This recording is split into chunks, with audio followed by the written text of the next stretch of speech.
like that. We had several communities out, especially in my district. They were member of aggregation, had aggregation plans. It seems as though um, it would take up to 3 billing cycles for someone who would be going with the main supplier and wanting to go for those that were providing the aggregation. 3 billing cycles last year was quite a bit of money. For instance, National Grid was at 33 cents, and the aggregation for the Berkshire area out here was in the area of 9 cents. So losing that amount of money and time to get them transferred over for whatever reason, this would require the DPU to set forth a policy basically saying that they must do it within 30 days.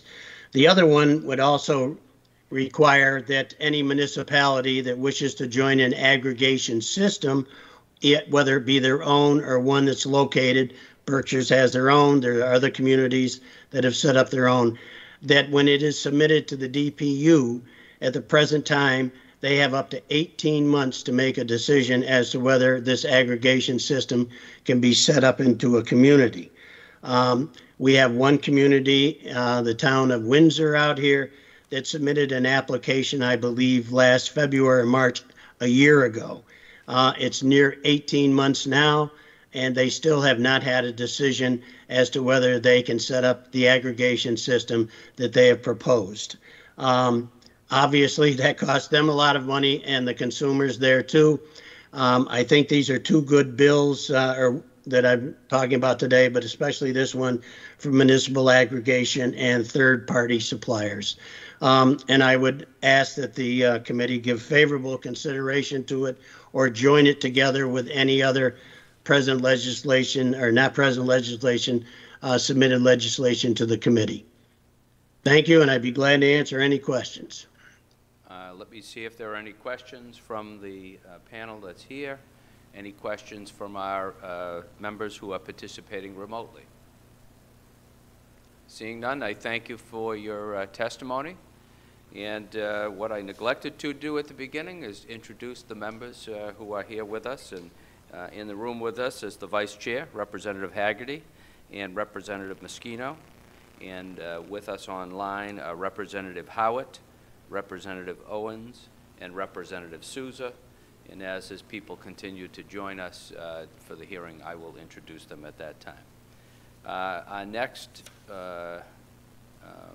group to testify is a panel with Representative Tom Vitolo.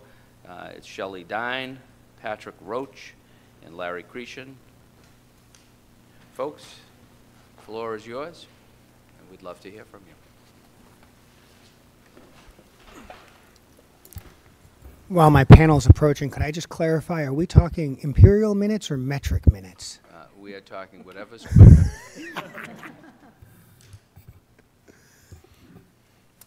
Thank you. You're going to show us what 3 minutes is all about. I'll show you right? less than 3, as I always do. Excellent. Thank you, Chair Roy, Vice Chair Haggerty, committee members, for allowing me to speak today and for taking me out of turn. I am here to testify on H 3852, an act supporting electrical load aggregation programs in the Commonwealth. We found that municipalities were running into several problems when trying to create a new community choice aggregation program. We also found it was difficult for municipalities to make modest changes to existing CCA programs and almost impossible to make significant changes. In the process of creating this bill, we convened municipalities who want to start community choice aggregation programs like Quincy, Malden, and Springfield.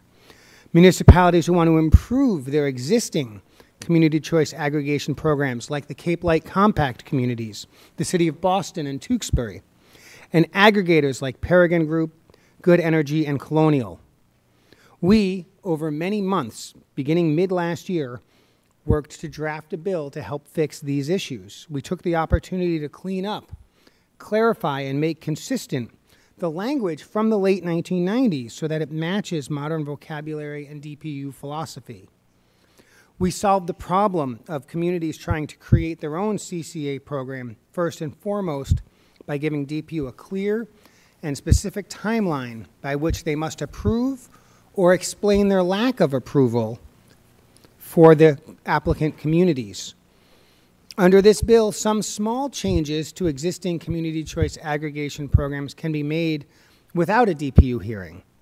And the explicit timeline that's so important for new programs is also important for communities that want to innovate with load management, electric vehicle charging, photovoltaics, time of use pricing, and so forth, because a clear timeline reassures communities that their innovation will be met at the appropriate pace of schedule. We recognize that there are existing important problems that relate to retail choice and investor-owned utility energy and capacity procurement. This bill focuses solely on improving community choice aggregation. We believe that we have successfully balanced streamlining bureaucracy with maintaining consumer protection through the DPU. I would now like to hand it over to Shelley Dean, the Energy and Sustainability Director for the City of Quincy, to provide a bit more detail for this bill, and I look forward to working with committee members and the chairs on improving community choice aggregation in the Commonwealth this session. Thank you. Thank you. All right. Shelley, all yours. Thank you. My name is Shelley Dean. I'm the Energy and Sustainability Director for the City of Quincy, and I'm speaking on behalf of the residents, the mayor, and the City Council. We want to offer our strong support for H 3852. As Representative Rotolo mentioned, Quincy is a community that has been waiting for a long time for our plan to be approved by the DPU, and we believe that this plan, this bill will help communities like ours that have been waiting, as well as communities that are waiting to make minor modifications. Quincy's plan has been before the DPU for 32 months and waiting and counting. During that time, we've experienced extremely high electricity prices, 33.9 cents per kilowatt hour because we're a part of National Grid's basic service, and we haven't benefited from higher clean energy. Quincy's residents have, as a result, been tempted to join enticing but deceptive competitive supply contracts. We have the unfortunate distinction of being among the top 10 communities in Massachusetts that have been paying the highest amount of have experienced the highest losses, for our joining competitive supply contracts. Their rates have typically been higher than basic service. Quincy's plan is virtually identical to many plans that have already been approved by the DPU. We offer a few options. We offer consumer protections. Despite that, we've been waiting for more than 2.5 years. DPU has recently filed a plan to address some of these issues, but that's inadequate because Quincy's plan, for example, offers multiple options for our residents. We wouldn't qualify for an expedited review, and we'd have to either modify our plan and start all over or not qualify for an expedited review. Also, any minor changes we want to make in the future would also require DPU approval, and that's really what's creating the backlog at DPU. We believe that this bill provides an appropriate amount of DPU oversight without being burdensome. So I want to thank you and the committee for listening to Quincy's concerns and taking them seriously. Thank you very much. Thank you. Larry's next. All right. Thank you, Mr. Chairman and members of the committee. My name is Larry Cretion. I'm Executive Director of the nonprofit Green Energy Consumers Alliance, supporting this bill 3852. At a high level, the Department of Public Utilities needs to treat aggregation plans with the respect that they deserve, given the track record that aggregation has brought to the Commonwealth. Within the next few weeks, it's overdue. My organization is going to release a report detailing the benefits that municipal aggregations have brought to the Commonwealth. First, we estimated that the renewable energy content, Class 1 content, that has been brought to the state above and beyond the renewable portfolio standard through the voluntary choices of communities and members of the aggregations has brought in about 1 million more megawatt hours of Class 1 power onto the grid, a significant expansion for Massachusetts, and it does so without any state subsidy whatsoever. This is essentially through managed competition. Aggregation, in my viewpoint, is the most cost-effective program available that the state has to reduce emissions, to achieve our clean energy and climate plan. No subsidy whatsoever. Second, we followed a cohort of 32 aggregations over 6 years that have 5 to 11% more Class 1 renewable energy than required by law, above the RPS. That cohort has saved an average of 3.3 cents per kilowatt hour, or about $200 per year for the average household compared to utility basic service. Now, basic service offered by National Grid and Eversource changes every 6 months. So over 6 years, basic service changed 12 times. And we looked at National Grid and Eversource and found that 83% of those 6-month intervals, the aggregation was cheaper. These are greener aggregations, were cheaper 83% of the time. For the 17% of the times basic service was cheaper, it wasn't by much. Third, the Attorney General's office has shown to me definitively that consumers who choose a retail competitive supplier rather than basic service or an aggregation is getting ripped off. They've done 4 studies. It's over $500 million. The amount of abuse is staggering, especially when you see the data on how many are low-income families, people of color.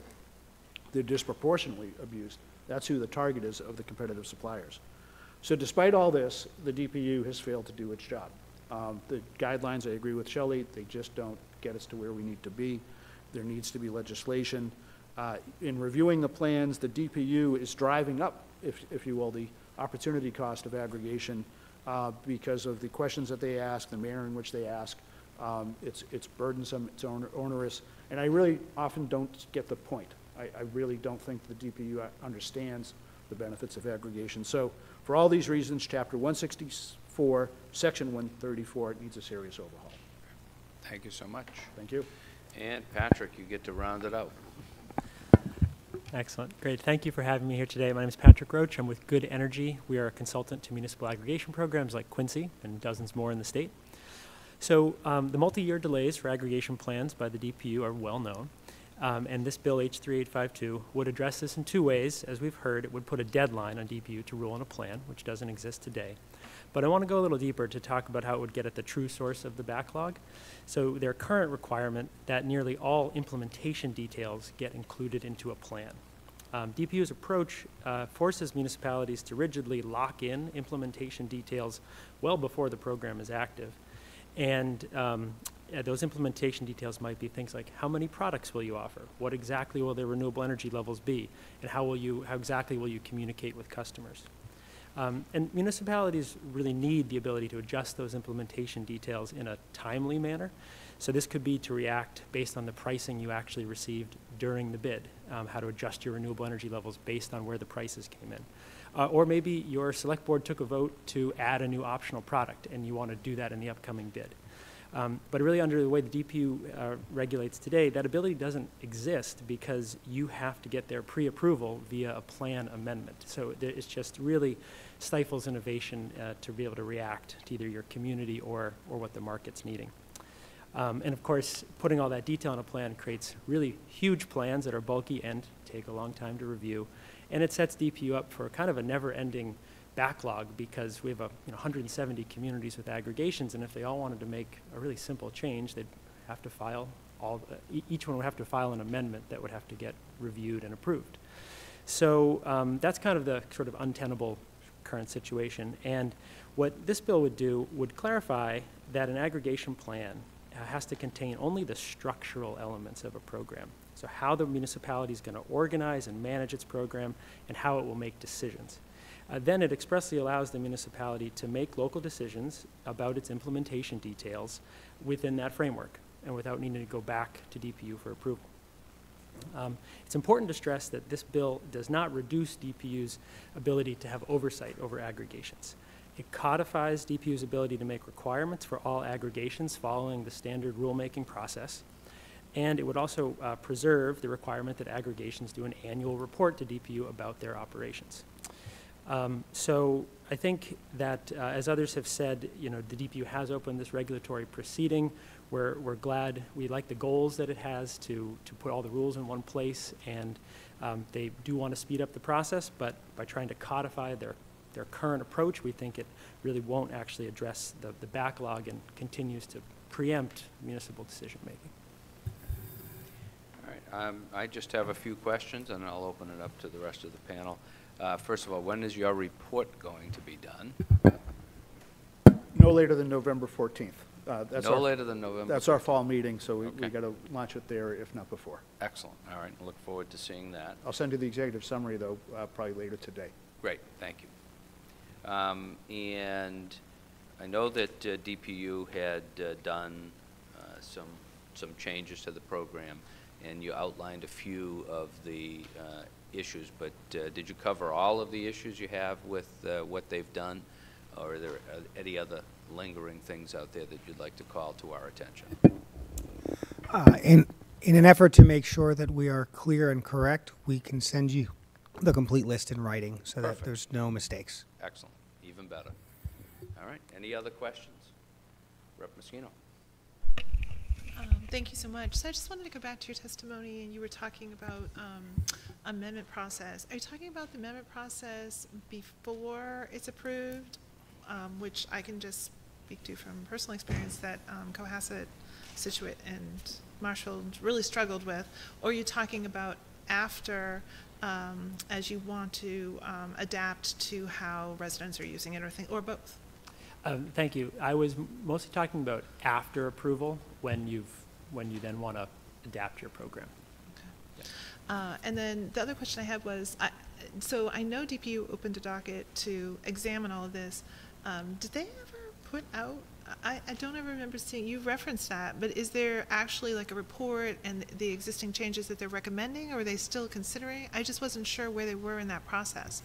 Sure. They opened up the docket. It's number 2367. It was opened, I think, in August. So there's no clear end date for that. They were in the comment period. We just had initial comments. Reply comments are upcoming. So we're hoping they'll convene a technical session to talk to everyone in the room together. And so with that proposal, there is they proposed something called like the guidelines, which would sort of be trying to put all their requirements for aggregations in one place, which is a big improvement over the current situation. They also have a template plan that they, as Shelley alluded to with expedited review, their guidelines are suggesting if your plan follows this template, then you could be eligible for a faster review. But I think one of the challenges there is it kind of is sort of forcing everyone, like if you want to be fast, be cookie cutter, and which then I think also doesn't really help this idea of, well, what does your community want to do? And it does seem to fly in the face of consumer protection writ large, right? Because you're not necessarily being responsive to the community's needs in particular. Okay. And I would just add, based on the DPU's pace of approving community choice aggregation programs, we might not see a resolution of that docket until 2026. Got it. Okay. Thank you so much. All right, any other questions? Any of our members online have any questions? Seeing none, thank you very much for your Thank you for your time. Next, I understand that Representative Cataldo is ready to testify virtually, and if so, the floor is yours, Rep. Cataldo. Good morning, Chair Roy, Vice Chair Haggerty, members of the committee. Thank you so much for this opportunity to testify on House 3150, and thank you for taking me out of turn. This committee addressed so many aspects of our path to net zero in the climate roadmap bill last session, and I commend this committee for implementing emission standards to municipal light plants as part of that nation-leading effort. This bill is intended to build upon that achievement by bringing municipal light plants in line with the same clean energy standards, most importantly, the RPS standard and the Clean Peak standard, as investor-owned utilities are subjected to. There are several reasons why this bill is fair, sensible, and officially supported by over 30 Massachusetts climate organizations, including the Environmental League of Massachusetts, the Sierra Club, the Conservation Law Foundation, and Mass Climate Action Network, with whom I work closely on this bill and who I thank for their collaboration. First, we know this is doable because several MLPs in the Commonwealth are keeping up with or beating investor-owned utilities right now on clean energy, including Wellesley, Belmont, and Concord. Second, MLPs as a whole are lagging significantly behind investor-owned utilities when it comes to clean energy. An analysis of 2020 data, which is the most recent that I have available, found that while the rest of the state was required to have about 16% clean energy, MLPs had less than 3% on average. And I think that MLP should be required to enter the market for RECs at the same pace as everyone else. And third, this dichotomy is backwards from an equity perspective. MLP's community, like the one I represent in Concord, and by the way, we love our municipal light plant. It's approaching its celebrating its 125th year anniversary, are significantly wealthier and less diverse on average than the rest of the Commonwealth. And finally, a failure to subject MLPs to the clean peak standard can result in harmful decisions in meeting peak demand, such as the new $85 million oil and gas facility being built in Peabody. And I just want to end by noting that I had multiple conversations with my friends at ENE who represent MLPs, made several changes to the language of this bill as a result of those conversations, and we weren't able to come to an agreement on a compromise bill. I just acknowledge that representatives from MLPs worked collaboratively with this committee as part of the roadmap bill, and many MLPs are happy with the result, and I respect that. But at the end of the day, we need to find a way to make sure everyone participates in the shared obligations and benefits of a green economy and a planet that my kids and yours can enjoy long into the future. And one piece of that requires the MLPs to pull their weight and keep up with the other 87% of the Commonwealth. So this bill is results oriented. It helps us get us where we ought to be, in my view, and I respectfully urge you to give it strong consideration. Thanks so much, and I'll do my best to answer any questions you may have. Great. Thank you for your testimony. Any questions from the panel? Any questions from our online panelists? Seeing none, I thank you for your testimony. And at this time, thank you, Mr. Chairman. Thank you. You have a great day. At You this too. time, I'll call on Representative Mike Kushmerek, who I understand is out in virtual land. Rep. Kushmerek, all yours. Chair Roy, thank you so much, honorable members of the committee, for the opportunity to testify today. Thank you for taking me out of turn here today to speak to H 3184, an act to enhance municipal choice and provide affordable electricity options. Mr. Chairman, I appreciate you and I have met and spoken about this bill in the past. As you know, Fitchburg, Lunenburg, Ashby, and Townsend form the entirety of Unitil's catchment area in Massachusetts. Those four municipalities each pay the highest electric rates in the entire Commonwealth and have for the better part of 2 decades. The electric rates are continuing to grow and expand and are outpacing their other investor-owned competitors. And so as a result, we expect in the next several months that electric rates will, and the average electric bill will increase by more than $45 for the communities that I represent. And while each of these municipalities have expressed over the past 2 decades a genuine desire to explore and create a municipal light plant, Unitil has often reminded them that they have the ability and will exercise a veto of any transaction should the municipalities bring forth a proposal to buy at fair market value their infrastructure that would allow them to form such a municipal light plant.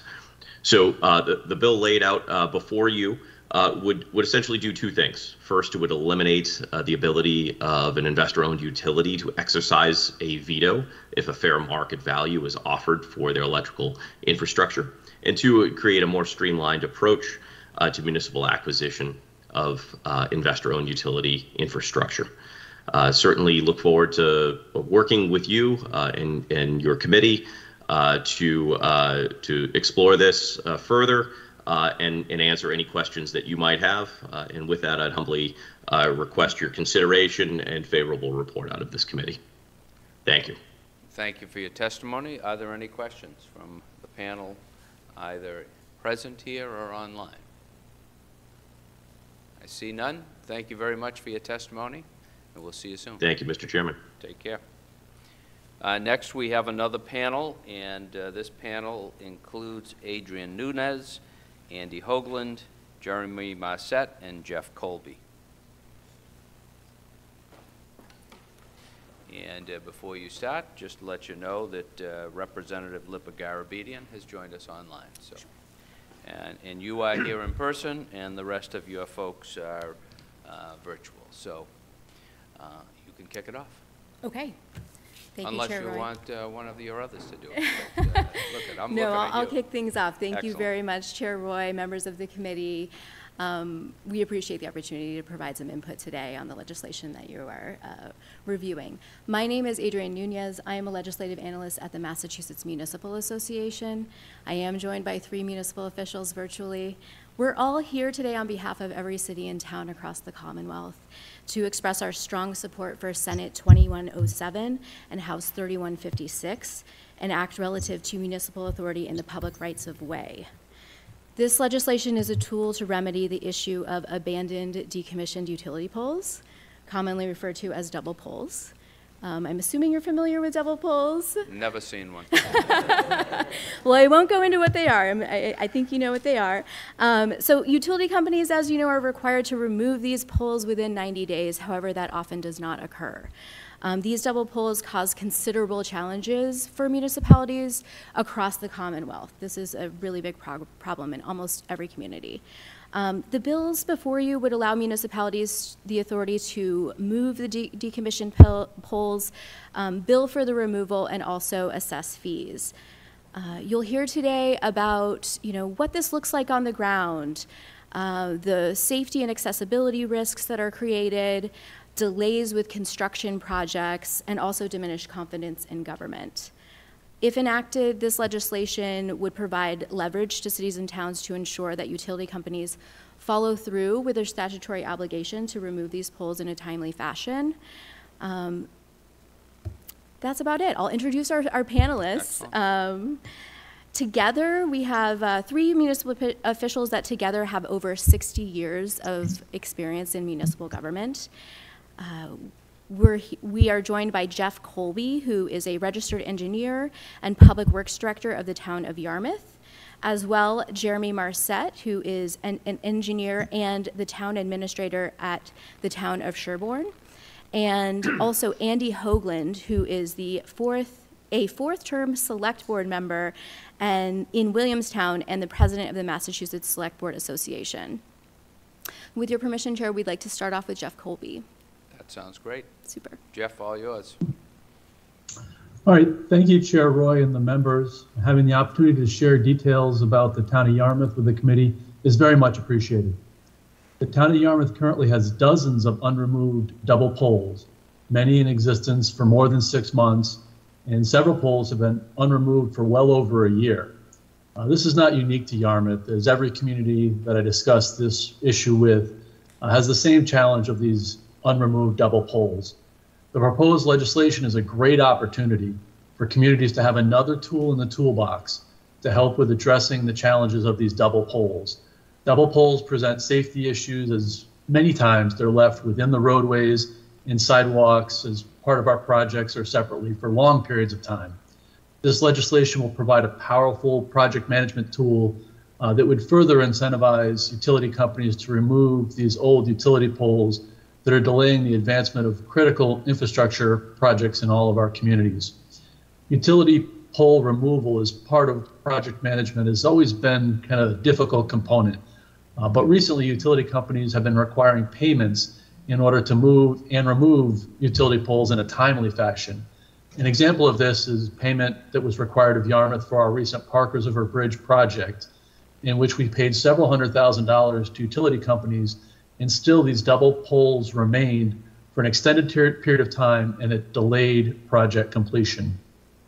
This legislation will save communities money, as utility companies will now be incentivized to remove those double utility poles.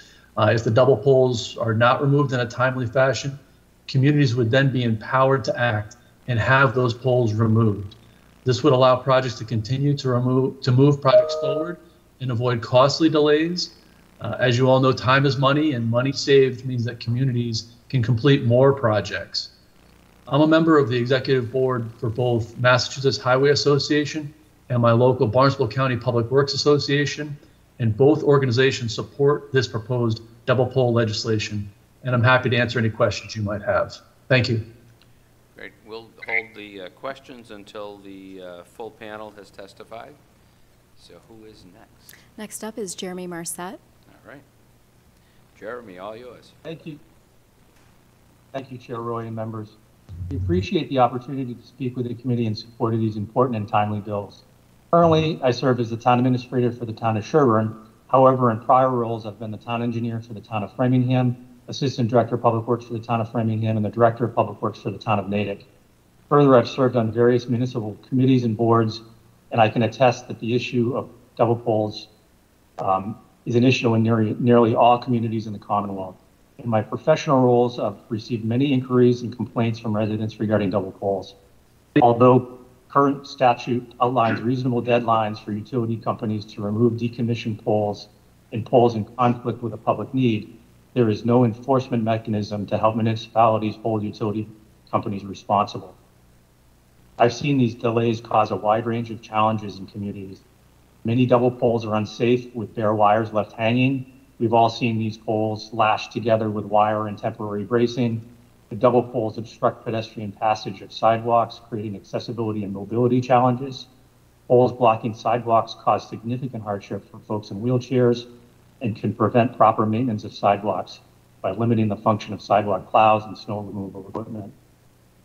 We know that the legislature is interested in ensuring safe and accessible passage for all roadway and sidewalk users, and that Mass DOT and many communities have adopted formal policies encouraging complete streets to accommodate all users. The presence of double poles directly conflicts with these important policy goals. Untimely removal and relocation of poles has caused considerable delays in the completion of public projects. From my experience, the removal and relocation of utility poles to accommodate public improvement projects has been and continues to be a significant challenge, often delaying the completion of projects and leading to the escalation of costs.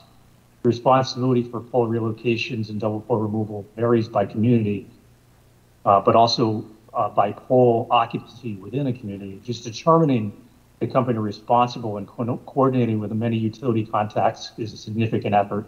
It's nearly impossible to obtain firm deadlines from utility companies for the relocation or removal of utility poles, making it very difficult to plan and implement these public projects. We've all driven through roadway projects and witnessed utility poles preventing the completion of roadway projects. These delays are an unfortunate hardship on the public and increase the cost of publicly funded projects. Several recent projects in Natick are good examples. The town's reconstruction of South Main Street was delayed for nearly 3 years waiting for utility pole relocation. The reconstruction of Pine Street was similarly delayed. In fact, a single utility pole remained in the travel lane in the center of Pine Street for months after the roadway completion. We had to put concrete barriers around the pole in an attempt to make the roadway safe for vehicles. Pictures and stories of this lone pole circulated in the news.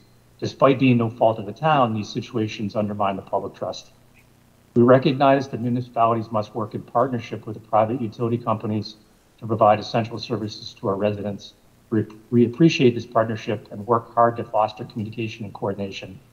By allowing municipalities the ability to remove these decommissioned poles and relocate poles in conflict with public projects, you are allowing us an additional opportunity to work in partnership with utility companies.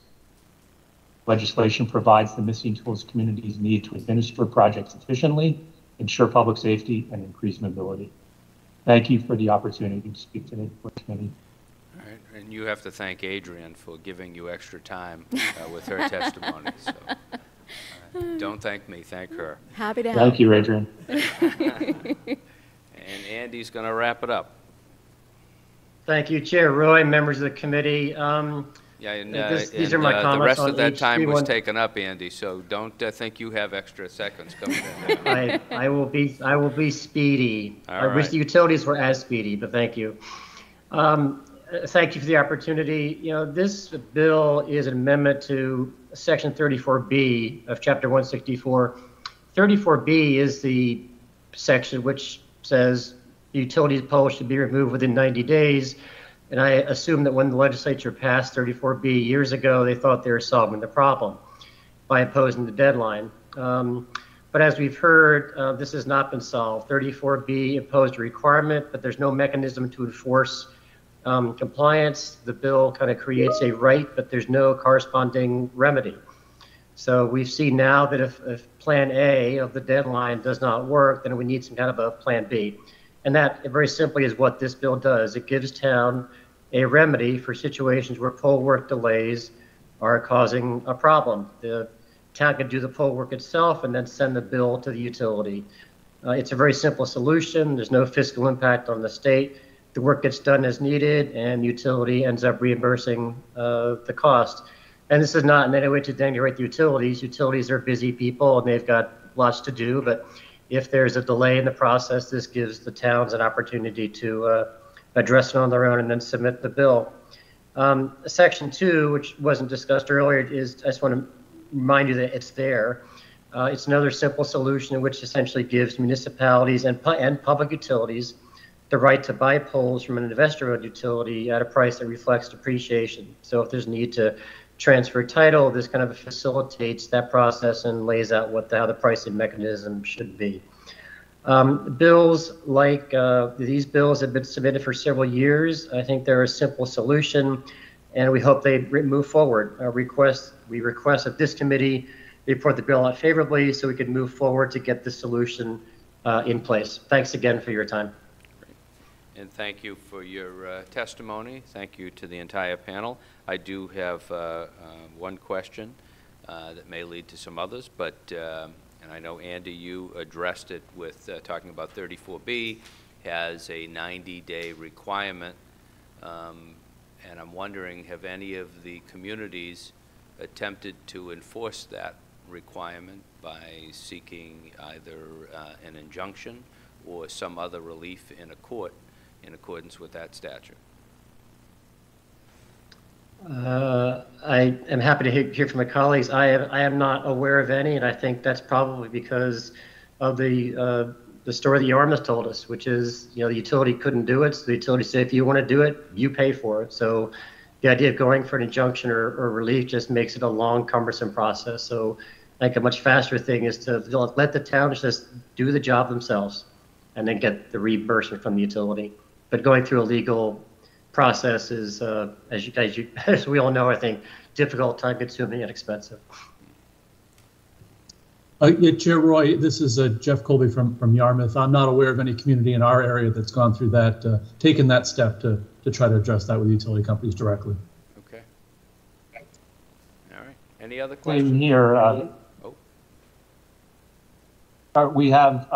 We have inquired to various town councils that I've worked with regarding that, and they've advised that there was no basis to go forward.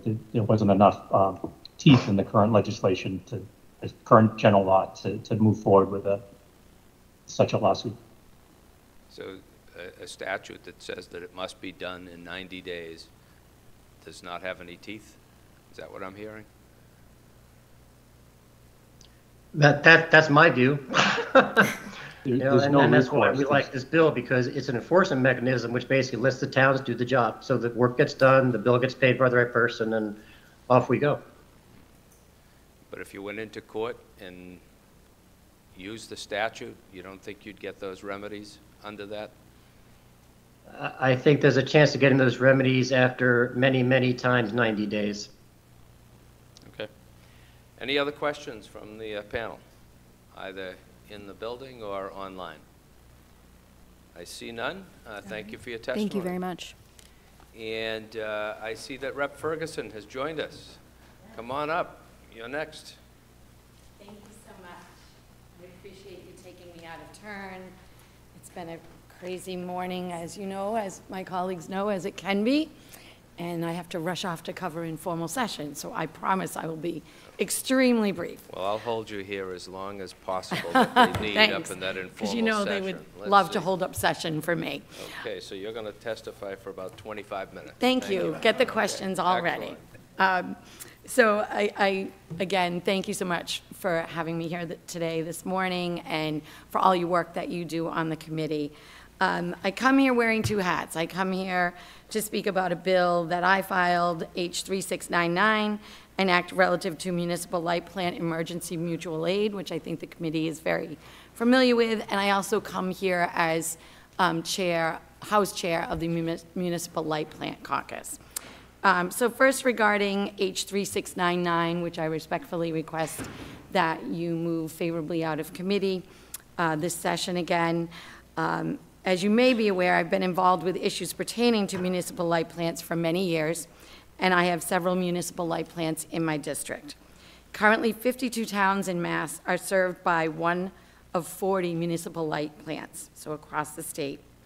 And residents of municipal light towns make up 13% of all energy customers in the Commonwealth of Mass. H3699 is an important piece of legislation that clarifies the existing municipal light plant emergency mutual aid statute regarding the protection of municipal light plant employees in the event of injury or death while participating in emergency mutual aid services provided by its MLP employer. The proposed clarifying language, very simple, would specify that MLP's employees are protected under Chapter 32 of the general laws in the event of injury or death while performing such work. It would specifically reference employees of MLPs and recognize those instances where such employee participation in emergency mutual aid is voluntary, and specifically clarifies that ancillary equipment and goods are included as part of providing emergency mutual aid. As MLPs desire to continue to provide emergency mutual aid to other utilities outside of their MLP service territory, we really feel that this legislation is critical in specifically clarifying that the MLP employees are protected in the event of unfortunate injury or death while performing the work. I fully support H3699. I've filed it for a few sessions now. I know that you're familiar with it and very supportive, and I appreciate that. And I'm bringing greetings from my colleague, Senator Goby, as well, who, former Senator Goby, has filed its counterpart with me as well, and she sends her greetings and thanks for your consideration of this bill. Thank you so much. Furthermore, wearing my hat is as... that the bill we tried to, we got through on the House floor? Absolutely. Okay. Your leadership was essential, and I appreciate that. But didn't So we're get going it to all keep the way going, through, right? Keep going. We're going to get there. We will. This is the year. I believe it. Wearing my hat as House And the Chair of Patriots the... going to win the Super Bowl, too. Well, oh, thanks a lot, Mr. Chairman. Okay, do you have any bills in session today coming up, or do you want me to just, I can run upstairs, but lastly, before I go, wearing my hat as House Chair of the MLP caucus, an amazing group of colleagues that I work with and advocate for our MLPs across the state. There are a few bills, again, that we want to be on record as either supporting or opposing, and you will all get this in writing to the committee today. So obviously, first, H3699, my bill and Senator Goby's bill, which was S2131. Again, I just spoke about that. Senator Keenan's bill, S2139, which is an act relative to municipal light plants. It expands existing exemptions from public records law and open meeting law.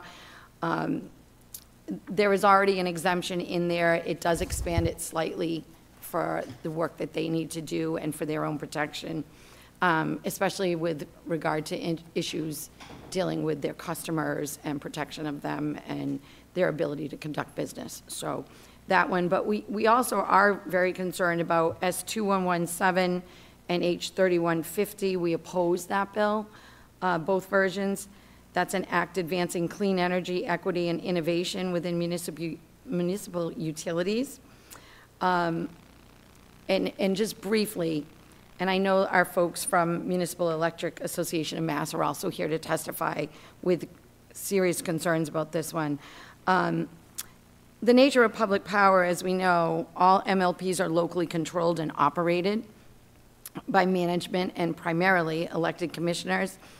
The local control has resulted in lower electricity rates for ratepayers, lower greenhouse gas emission rates, especially compared to our IOUs, and our customers often talk about that, and we're very proud of what they're able to do. This proposed legislation would be an incursion of the local control vested in the MLPs, which is given to them under longstanding law. And we really have concerns about what that would mean for their operation and their ability to function in the way that they are now. So I know that there is detailed information that's going to be provided to you about that, but we are very concerned about that bill moving forward. And with that, again, I thank you very much for your time. I thank you for taking me out of turn, and I'm going to run upstairs. So. Not yet. Don't you leave us. Oh, sorry. Questions? We have questions. 20 minutes of questions.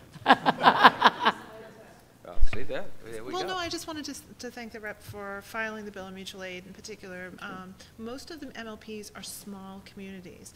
And especially as a coastal community, I can just say to you that mutual aid is hugely important to these towns, and that it needs to be able to extend to the MLP itself, because when something goes south and something happens, you know, it's not like your National Grid and you can bring crews in anticipation of a big storm. You just are who you are, and you have to rely on your neighbors quite literally. So I just wanted to say thank you for filing that, and hopefully this year we can actually get it across the finish line. And thank you for your support, and well said. I mean, we know these towns work together very closely. They're the first ones, they just jump and go. And unfortunately, you know, no fault of their own, but we do need to see if we can activate this simple change just for their protection and for their families. So again, appreciate that. Any We're other good? questions, either from folks present or online? You're off the hook. Thank you. And we'll definitely try it. Happy to follow up at any time, Mr. Chairman. So, Great. And thank you this- again.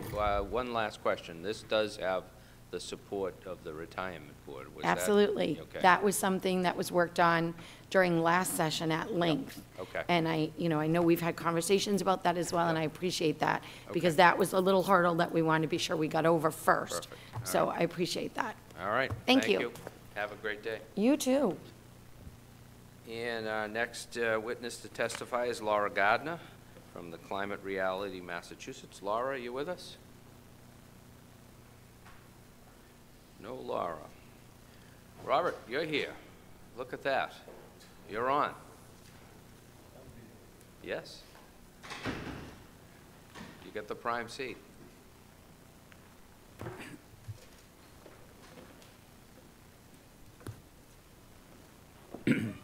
Thank you, Mr. Chairman, members of the committee. For the record, I'm Robert Roderfield with the law firm of Ferret, Escobar and Roderfield. I'm here today representing the Municipal Electric Association of Massachusetts, which is comprised of all 40 municipal light plants. I dare say, after Representative Ferguson's testimony, I don't know if I have to say anything else. You did an outstanding job speaking, particularly to the issues that I wanted to speak to today. And as I'm looking at my phone, I'm just starting my 3-minute. Oh, it's right there. It is there. Okay. Don't And worry about it. I thought it was We behind me. got you covered. Oh well. So I appreciate the opportunity to speak. I just wanted to go on record on a number of bills, and then I'll be more specific.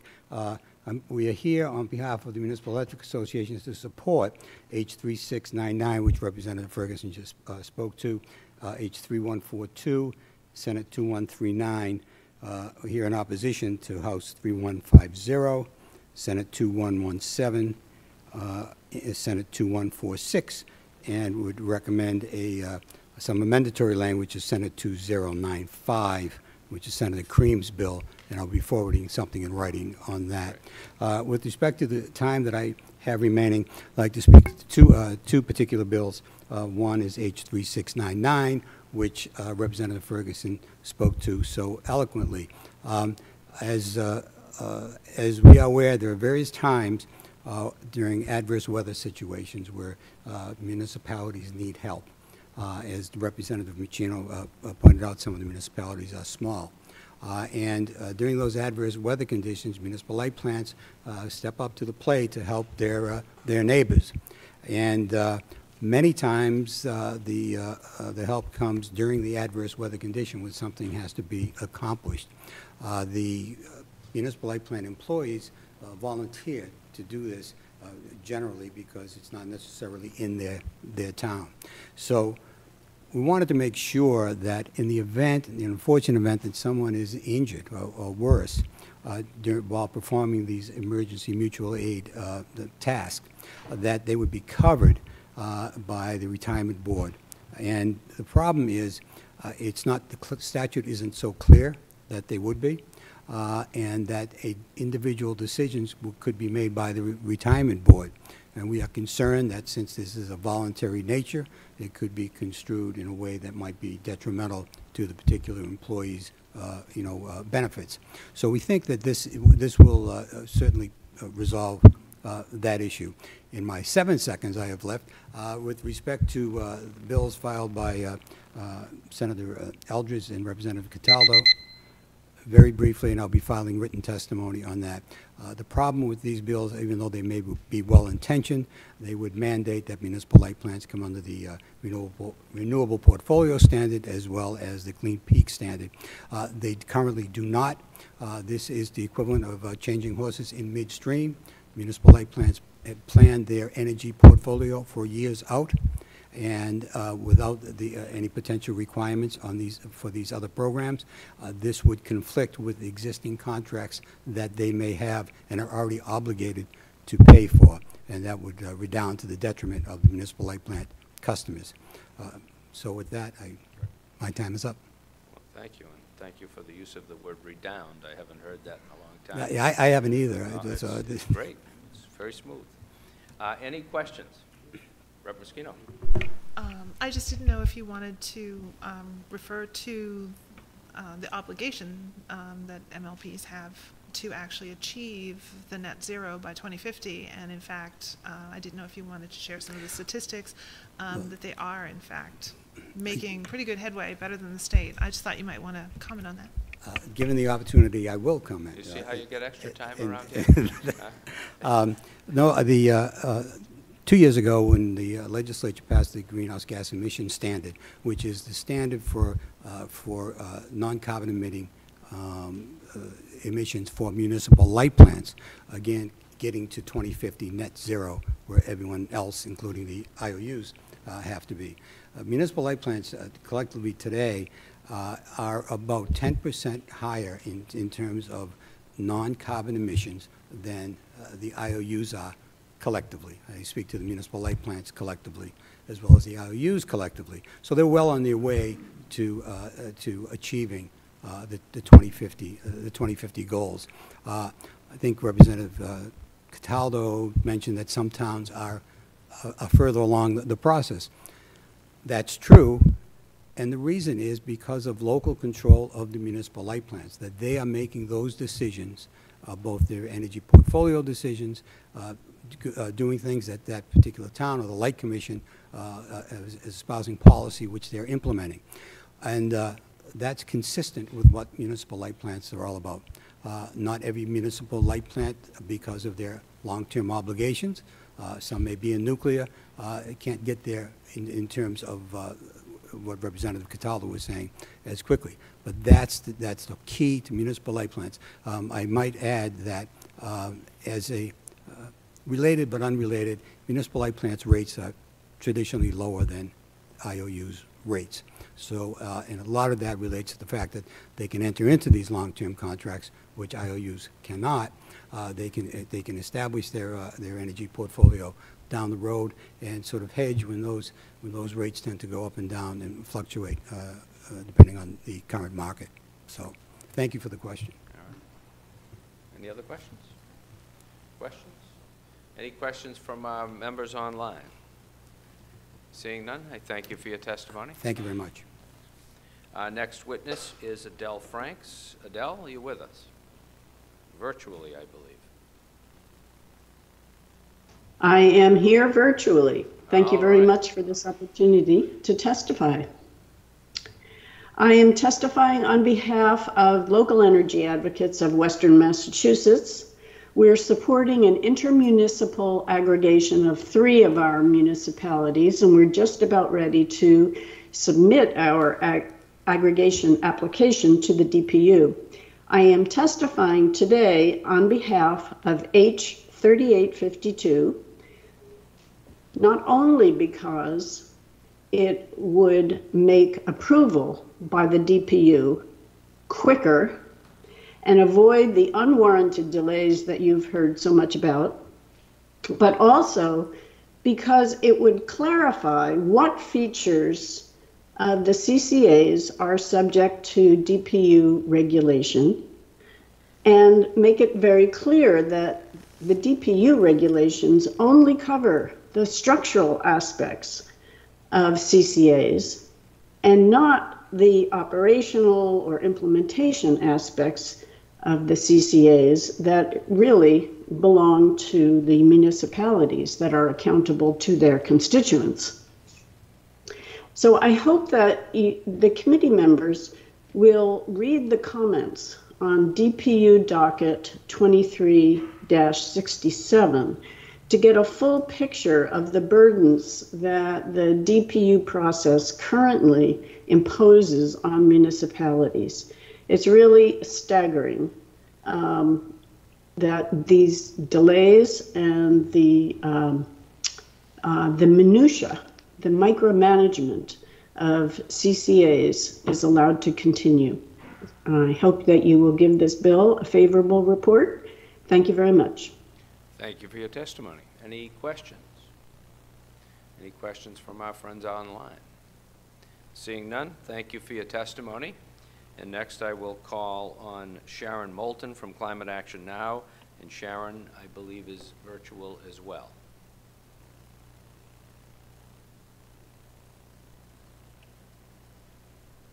Sharon, is that you? You're muted. Can you unmute yourself? Did I just do it? You just did it. Fantastic. You pass. Thank you, Representative Roy. And I'm Sharon Moulton, and I'm also from Northampton, and I'm on the steering committee of Climate Action Now. And I've been involved in part of the LEA that Adele just talked about from the very time that Northampton started talking about filing an aggregation. And as Adele said, I can't tell you how long we've been told that the application is just about ready to be filed. So I'm here in support of Representative Vitolo's bill H3852, which Climate Action Now Western Mass endorses. And I'm going to be very brief because thank you very much to Representative Vitolo, because the panel, his testimony in the panel just explained all the things that his bill handles, in addition to making the time for DPU approval codified. You're making Representative Vitolo blush over here. He's lavishing in this praise. Well, and I don't know if hopefully he remembers me because we've met. Also, I filed written testimony where I detailed all these good things about the bill. But there was just one thing that was in my list of good things about the bill that I didn't hear mentioned by the panel, and that is not only are communities required to have a public website with all the information available to people in the communities, but in this bill, that the annual report that was mentioned has to have the information about the public website, so that in checking annual reports, the DPU can look and make sure that that public website wasn't just set up at the beginning of the program, but is being maintained. And I think that's very important. And so thank you very much. And I just hope that you're going to act quickly. I've heard this testimony about these things that really need to be fixed right away. And I hope that you don't wait until July, make this part of some huge bill that's decided when you declare that July 31st never ends. Well, Sharon, we will try not to disappoint you. We'll do our best. Thank you for your testimony. Are there any questions? I'm not seeing any questions, so we will move on to Ronald DiCurzio from Mass Municipal Wholesale Electric Company. Ronald, are you here? Oh, he's virtual. Are you virtual? Ronald? Okay, there you are. I can see your lips moving, but no sound is coming out.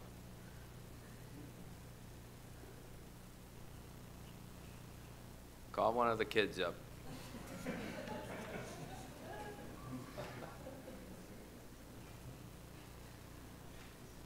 All right, we'll come back to you once you get your sound up and running.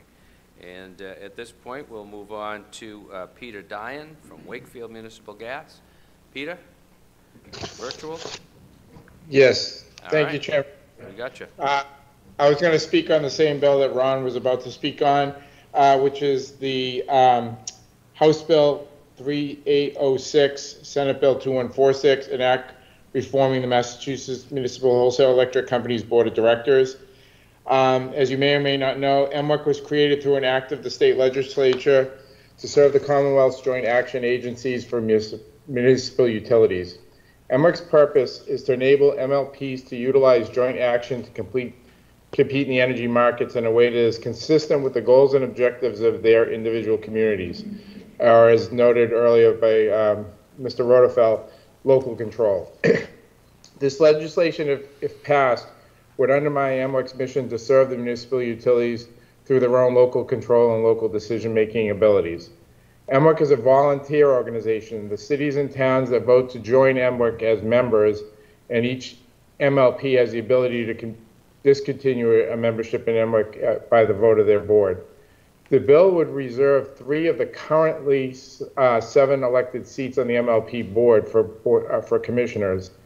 The commissioners have already had that right for many years. As a matter of fact, one of our awards is each year that we give out for public service is named after a commissioner from Marblehead, Mr. Phil Sweeney, who served many, many years on the MWEC board with dedicated service. One of our former commissioners here in Wakefield, a gentleman named Mr. Gil McCarthy, was actually the president of MWEC for many years.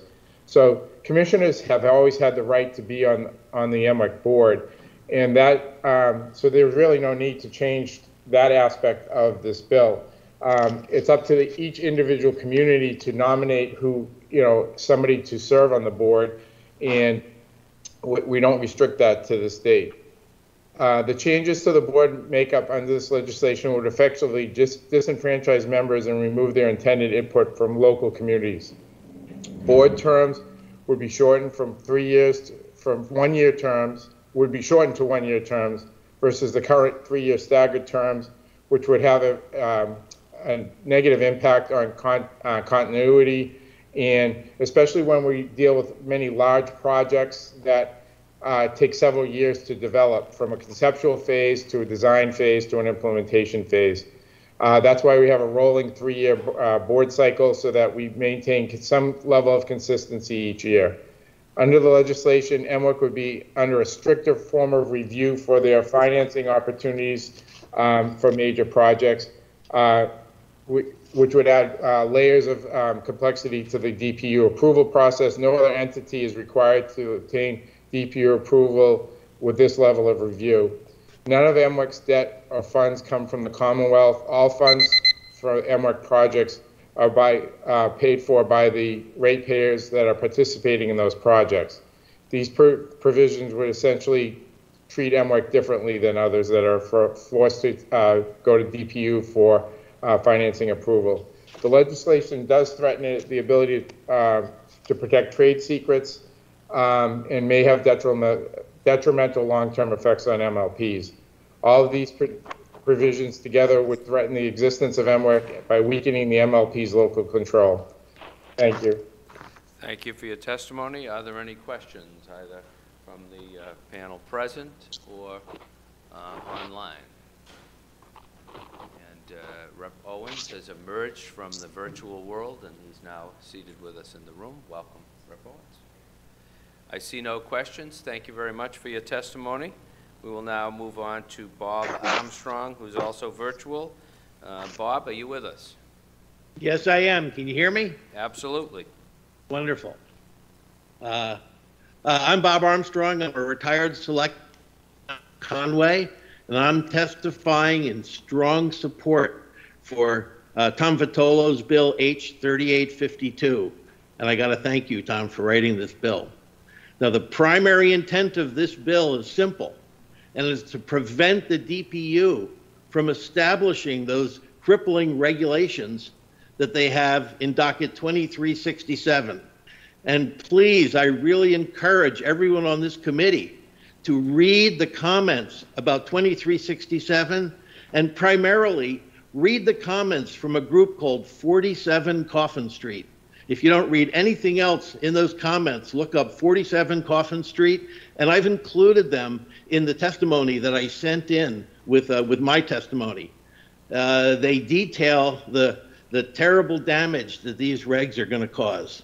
And I fear that the DPU is going to ignore the strong comments requesting that that docket just be closed.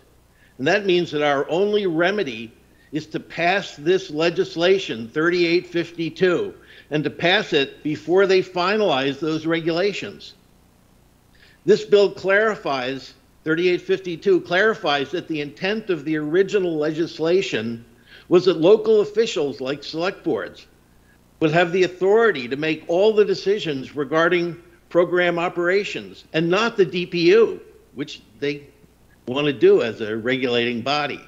These include who makes decisions and how operations are managed, how officials communicate with their community, all the things that select boards and local officials do. And it narrows the DPU oversight to just verifying that the plan they submit contains those structural elements. Now, towns with municipal light plants, like we've talked about today, they are not allowed by law to aggregate. And almost every other town in the Commonwealth already has an active aggregation plan, or they're in the process of getting plans approved. And I suspect that many of you on the TUE live in towns that have a municipal aggregation. Chairman Barrett's towns are all aggregated, except for Concord, which has an MLP. And Chairman Roy, in your district, Franklin is aggregated, and Medway is refiling their plan. And I wonder, are you hearing complaints about your aggregation that would justify the DPU making these crippling changes? In my town, our select board is regularly praised for Conway's aggregation. And the beauty of the aggregation law is that it empowers local officials to form plans that fit their community. And although this is the intent of the original legislation and it's working well, this is precisely what the department's new regulations seek to remove. So please pass H 3852. Thank you. Well, thank you for your testimony. I can assure you that while the residents of Franklin are aggregated, they're not aggravated. So I will. Right. Well, any questions? Seeing none, we will move on to our next person to testify, Alan Linov, virtual. Alan, are you with us? I am. So for about 3 years, I've been a member of a group of volunteers who help with promoting the Arlington Electric Load Aggregation Program. We've mainly focused on encouraging residents to choose the option to get 100% local renewable electricity rather than the default 30%.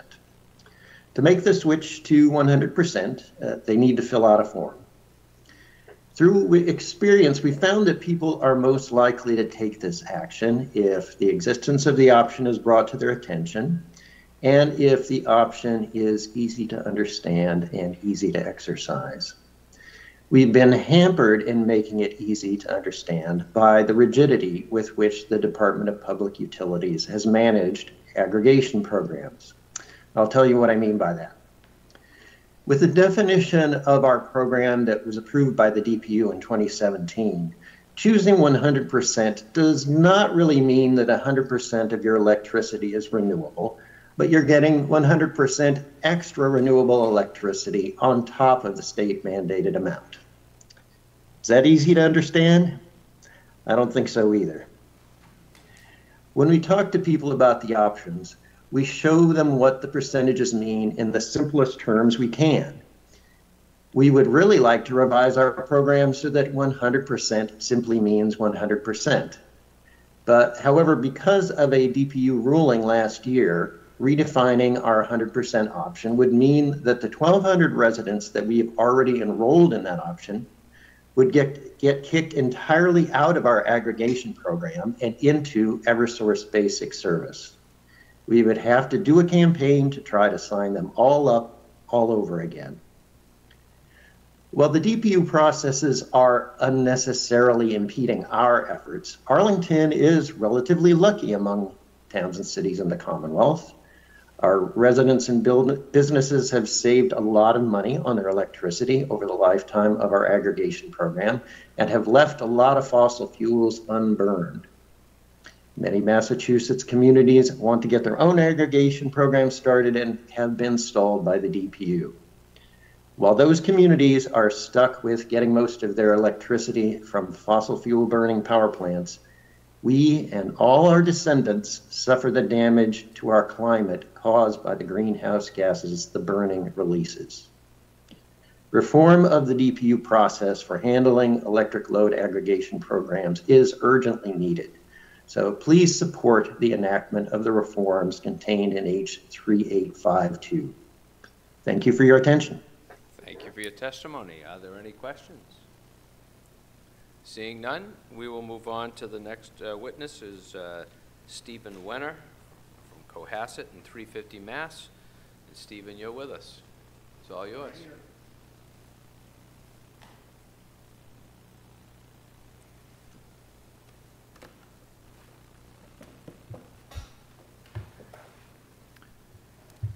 Thank you, Chair Roy and members of the committee. I appreciate the opportunity to be able to testify today. I'm Steve Wenner, a resident of Cohasset and a member of 350 Massachusetts, an organization of volunteers engaged in advocacy for strong and urgent action in addressing the climate crisis. I'm also chair of the aggregation subcommittee of the Cohasset Alternative Energy Committee. Today I'm speaking in support of H 3852, an act supporting electrical load aggregation programs. Both the town of Cohasset and 350 Massachusetts endorsed this bill. The main problem, as I see it, is that the Massachusetts Department of Public Utilities has increasingly made the process for submitting aggregation plans and getting them approved or amended extremely frustrating and delayed. In 2021, there were 24 towns with initial or amended plans under review that still have not had a resolution from the DPU after waiting an average of 3 years. Only 7 towns had their plans approved last year, and none have been approved this year. In the case of Cohasset, it was only with the help of our state legislators, Representative Joan Moschino and Senator Patrick O'Connor, and the petitioning of our town officials, and perhaps noisy demonstrations by hundreds of activists in front of DPU headquarters, that the DPU finally finished their review and approved our plan and 6 others after a delay of more than 2.5 years.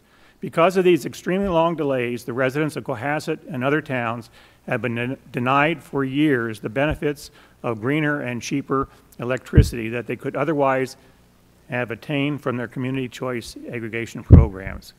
This bill will solve most of those problems and make other improvements. I will mention only 2 provisions that I think are most important. First, the bill specifies that the DPU will be responsible for regulating the structural requirements of aggregation programs, but the details of implementation will be left up to each individual town. This will make the DPU's review and oversight more efficient and prevent its micromanaging details that should be left to local control. If the DPU does not act by the deadline, the second major change is that the DPU will have a time limit of 90 days to review plans. If the DPU does not act by the deadline, the plan is approved by default. I should mention that in the early years, the DPU seemed to have little difficulty reviewing plans in a few months. Only in recent years has the review process gotten bogged down and dragged out for years. In conclusion, I hope you will advance H 3852 favorably out of committee. It's a much-needed and well-considered revision of the original Utility Restructuring Act of 1997. and will make community choice aggregation a much more effective opportunity for the towns and residents of Massachusetts. Thank you. Thank you so much for your testimony. Are there any questions? Seeing none, thank you very much. And our next witness is John Zimmerangis from Energy New England. John, it's all yours. Thank you very much. Thank you, Mr. Chairman, Mr. Vice Chairman, members of the committee. Did I get the last name right? You did. Not bad, huh? Thank you. We practiced how long in the office the other day? We did. We practiced quite a bit in the office the other day. I know you want to get it right. Thank you for having me today. I'm John Zimmerangis, President and CEO of Energy New England. I'm representing our E&E Strategies Lobbying Division today that has 31 municipal utilities in it. A few of the bills have already been touched on, so I'm not going to repeat that for the committee. I think they've heard most of it. That's former Senator Goby's bill and Kim Ferguson's bill that she spoke on. We certainly support those. I'm also an officer in our Northeast Public Power Association, which handles mutual aid throughout New England, and it is becoming something that everybody needs. You know, the smaller systems, whether it's in Mass or in New England, always go and help each other. So being able to protect those workers is very, very important. So we certainly support those. Senator Keenan's bill, 2139, we've had occasion that people can use public records requests in the wrong way to get customer information, where you can't get it from an IOU, and that's been a problem at the municipal utilities. So this kind of takes away that narrow piece and enlarges, I guess, the trade secrets and customer information that can be protected. So I think we want to support that for sure. A couple of oppositions, and they may not go well because you've already heard from Rep. Cataldo, but Senator Cream's bill, 2095, is a terrific idea about helping systems get technical assistance. The problem is it wants to put us into 21N, which is kind of the RPS and the Clean Peak standard, which kind of contradicts SB 9 that was passed that already has the MLPs with greenhouse gas reductions by 2030, 50%, 75, and net zero, as the representative talked about earlier. If that last sentence was removed from that, that would be something that we could take a look at, because we do think it's a helpful piece of legislation from a technical perspective. House 3150 and Senate 2117, we have had long talks with Rep. Cataldo and Senator Eldridge. The part of the real problem too is there was some changes made to it. It only affects 14 MLPs. So if we really wanted to do something, we would think it'd be a much broader bill to do that. But again, putting us into standards that kind of contradict everything we've kind of worked towards and where systems have worked towards doesn't make a lot of sense to us.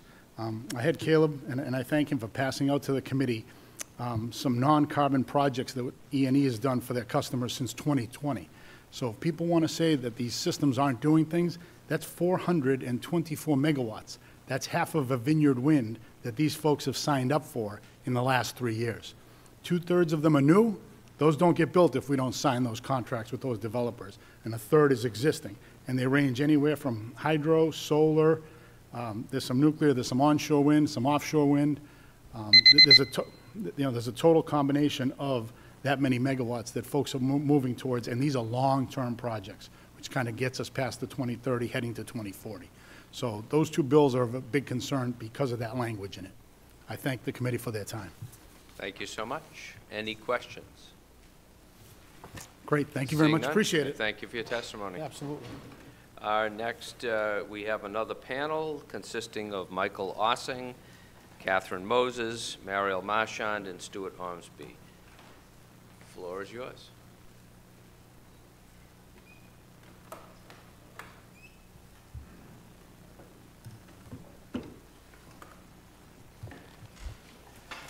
Who's going to start us off?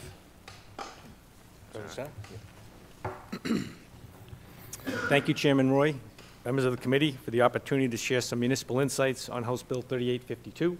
I'm here speaking in support of it. My name is Michael Ossing. I'm a retired after working 35+ years at the Seabrook Station Nuclear Power Plant. I'm a 24-year city councilor in the city of Marlborough. I'm currently serving my 4th term as the city council president. I'm also the chair of the Marlborough Municipal Aggregation Committee. I also serve as the chair of the MMA Energy and Environment Policy Committee. So just sharing some municipal insights for you. So the city of Marlborough has been served extremely well by participating in the municipal aggregation process. Marlborough was the first city to implement municipal aggregation program, and that was back in 2006. Marlborough residents participating in the program have seen the following benefits. Since 2006, the residents have saved over $30 million in their electricity bills. Last winter alone, Marlborough residents saved over $10 million when the basic service rates went over 33 cents. So to put that into an individual's perspective, the average homeowner using 600 kilowatts saved $147 per month, or $880 over the winter. So the Marlborough program is 100% renewable, all right? 100% wind RECs, and that exceeds the basic service requirements. Checking my time on my... the Marlborough program also provides residents with a stable, predictable energy supply rate for extended periods of time, avoiding the swings of basic service. So getting to the bill, the goal of the legislation is to simply plug the holes so that all decision-making over operational details is done at the local level. Each municipality is different, and you'll hear that. So what works best for Marlborough may not work best for the other communities. This bill enables the municipality to have the maximum flexibility, full use of the marketplace, both for pricing and renewable components, and the ability to communicate with its residents on the most appropriate manner possible. The DPU should only be ruling on the elements of the statute as they did in the past. However, in recent years, the DPU has decided to fill in with their guidance where the statute is silent. The DPU overreach handcuffs the opportunities of municipal aggregation offers and reduces it to something similar to basic service, which wasn't the intent of deregulation. It also limits future innovation on the supply side because any change would require DPU approval. As municipal aggregation process has matured, the DPU has made the process frustrating and complicated. This has hampered cities and towns from implementing municipal aggregation programs in a timely manner. Keyword timely. This was not the legislation's intentions back in 1997. The DPU focus should be on the structural elements of the program, and municipalities should maintain control for the implementation of the program. I respectfully ask for the committee to report favorably on House Bill 3852. Thank you, Chairman. Pretty good. We'll get right in there. It's the engineer. I love it. Who's next?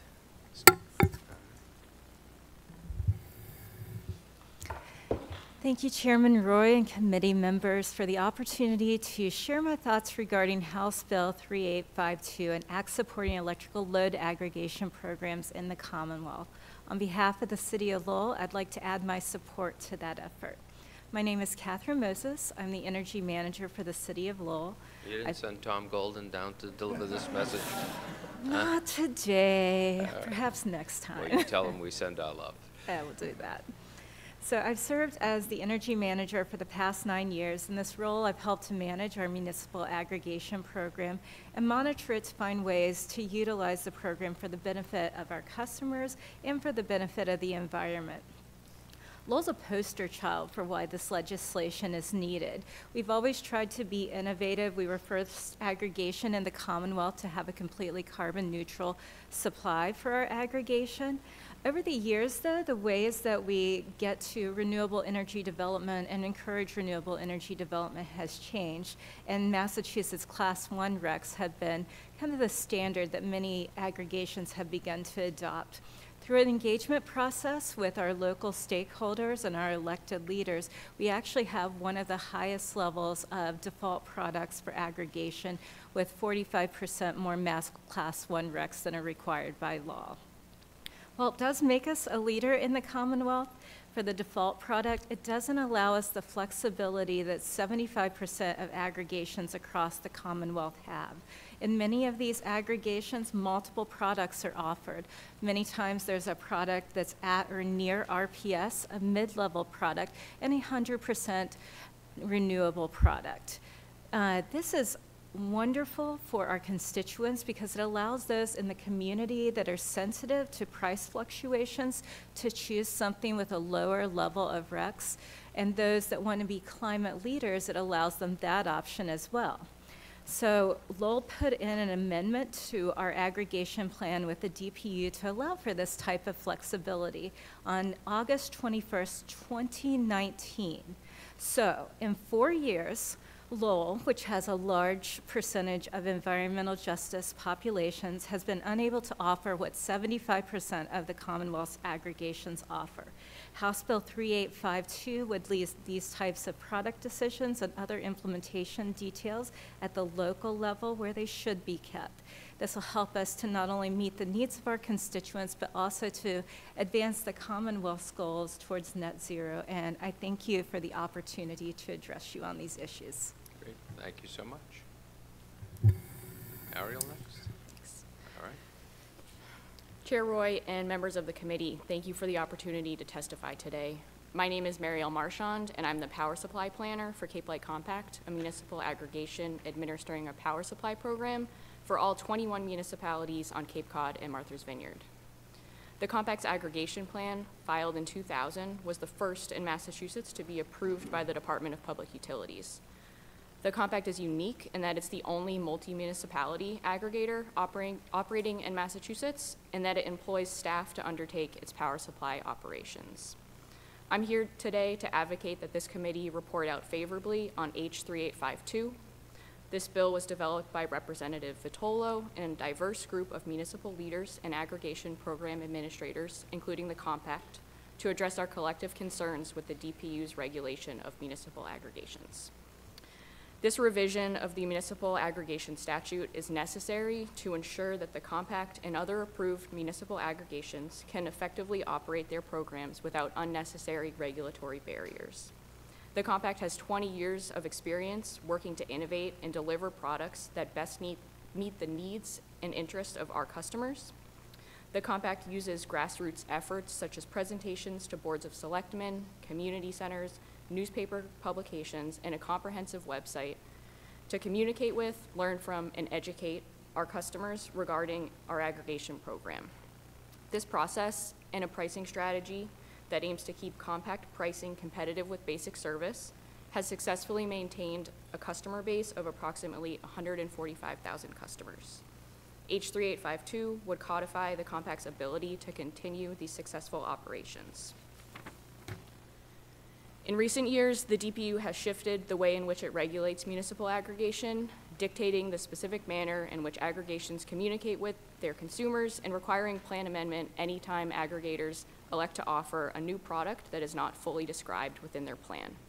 This regulatory approach is costly to consumers and stifles advancement and improvement.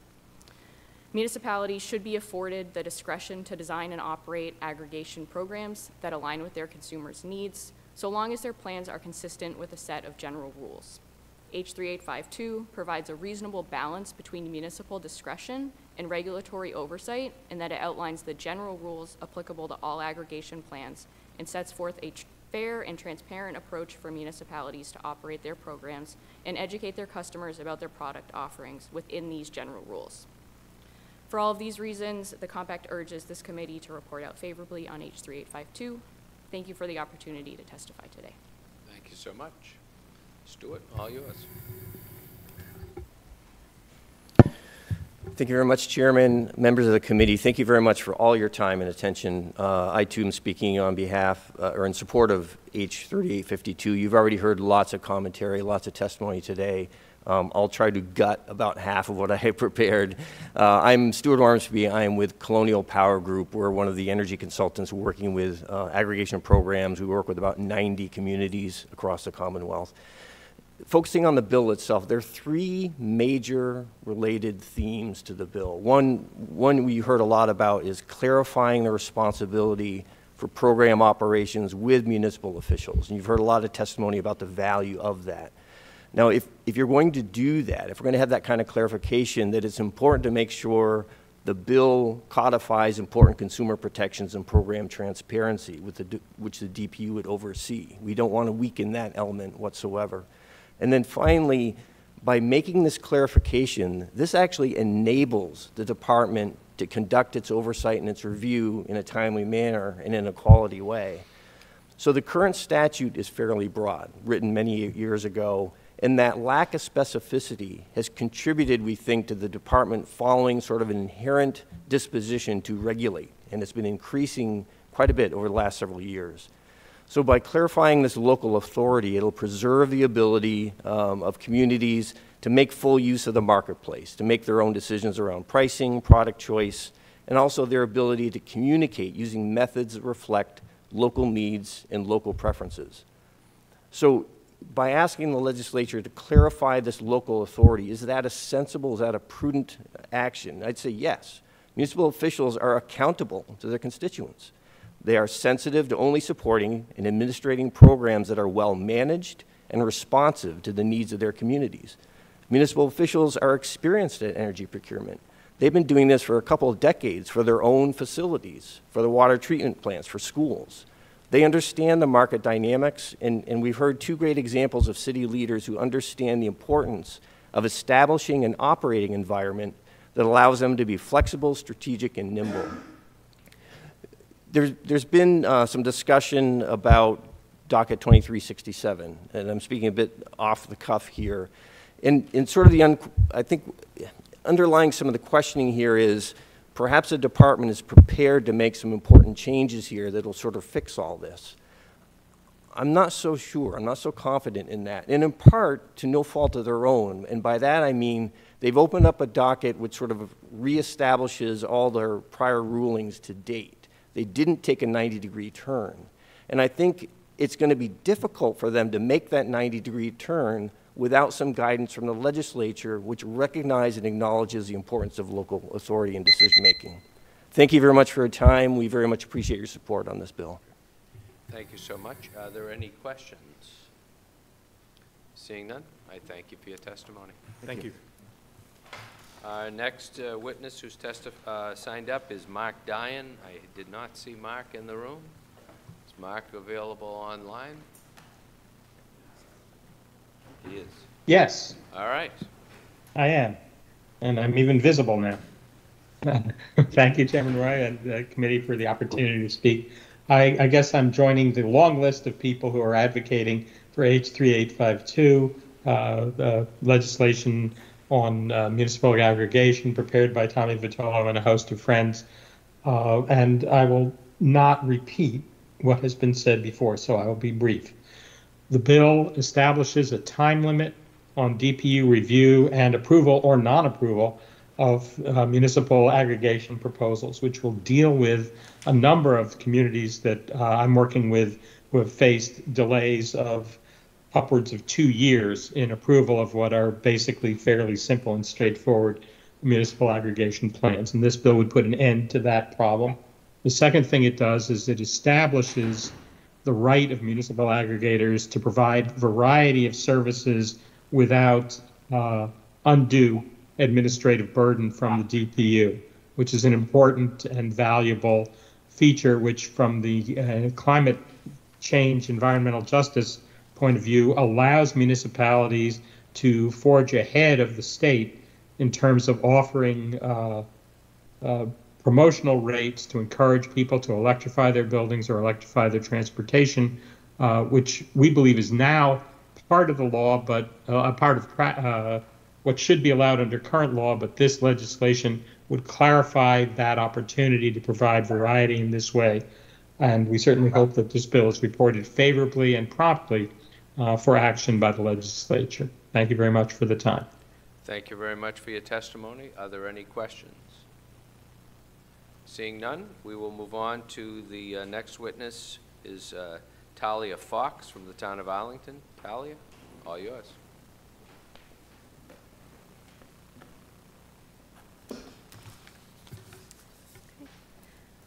My name is Talia Fox, and I am the Sustainability Manager for the town of Arlington.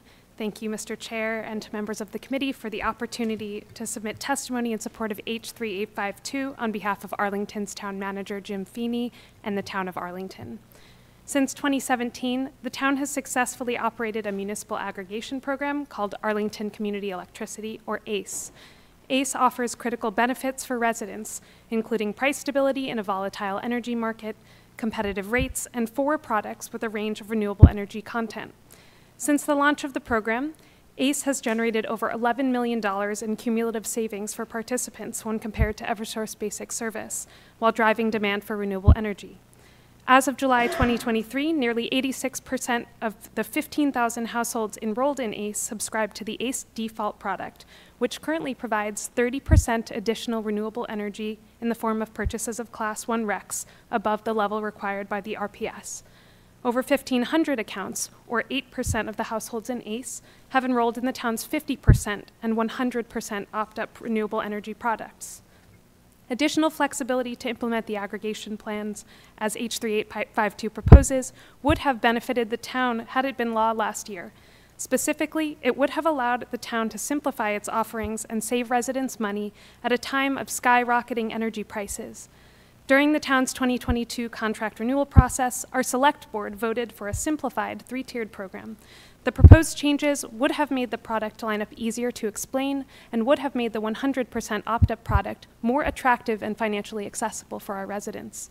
However, due to an earlier decision by the DPU on the City of Fitchburg's aggregation program, if the town had made these sensible changes, approximately 1,500 ACE customers would have been kicked out of the program and back onto Eversource Basic Service, which at the time was more expensive.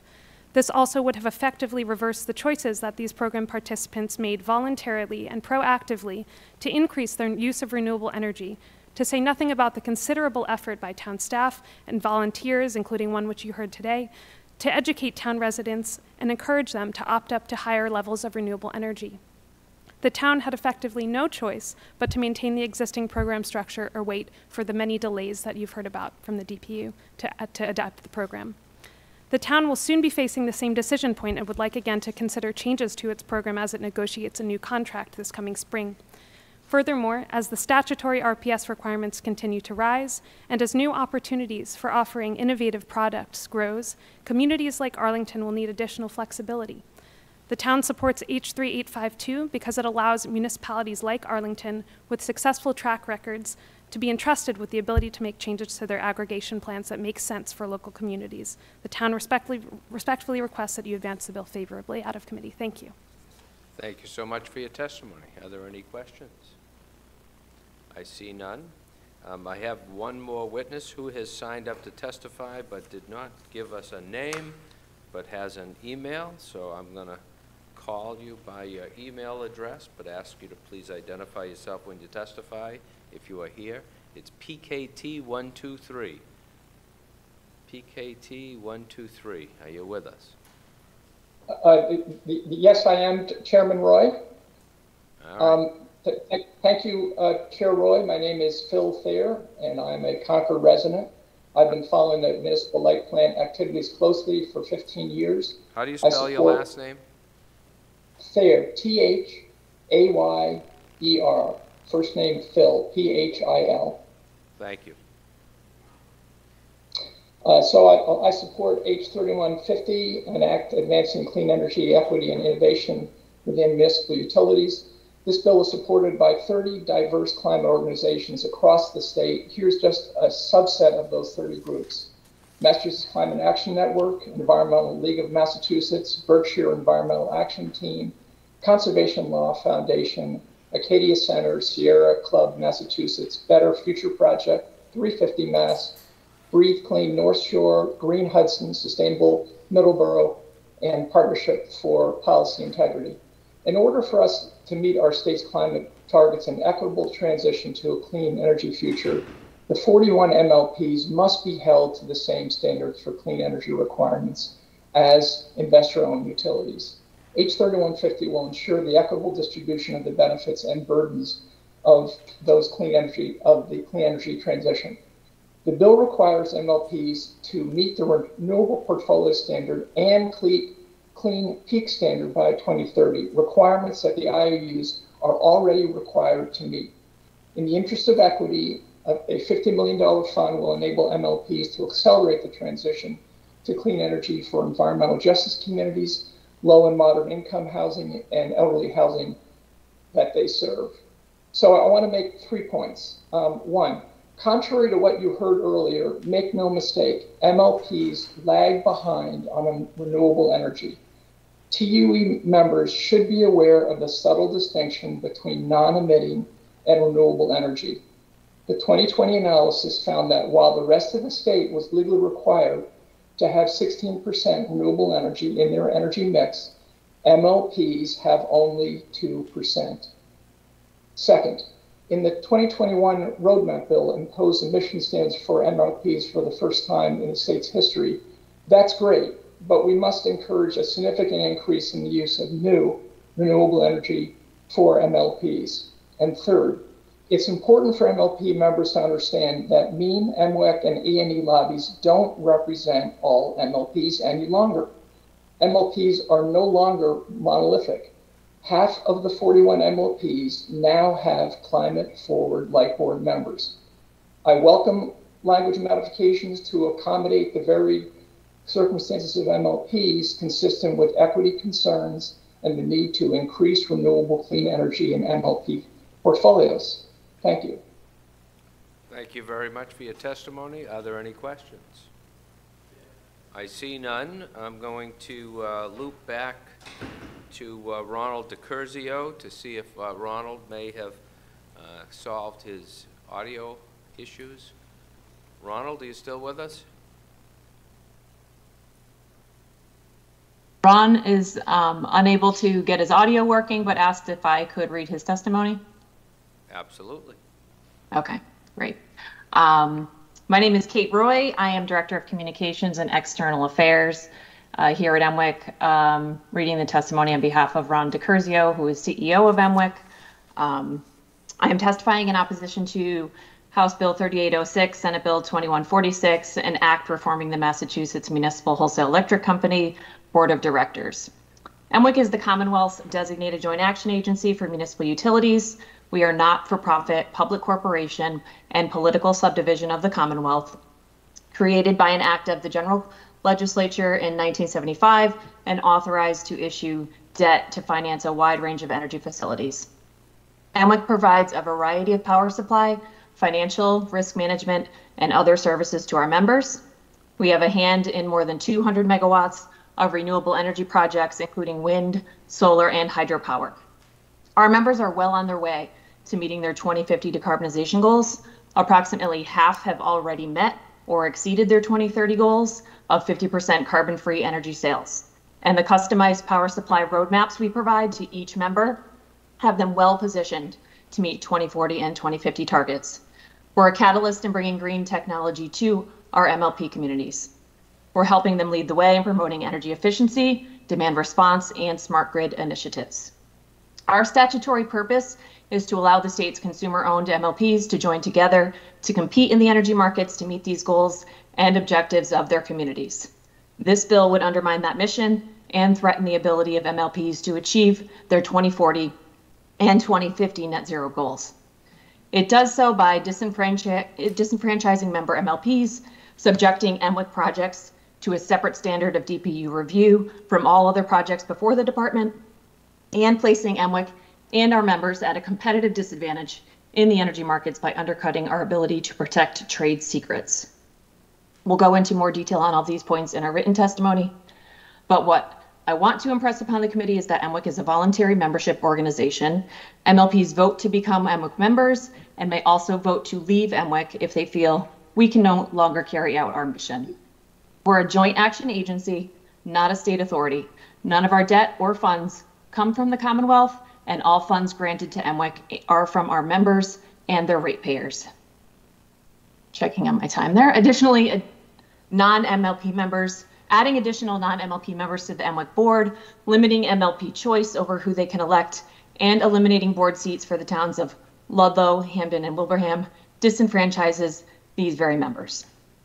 Imposing an entirely new standard of review upon the DPU solely for MWEC projects, a standard that no other entity seeking DPU approval to issue debt would be subject to, further diminishes the power of our member MLPs to pursue projects and creates a dramatically uneven playing field for MWEC versus all other energy projects in the state.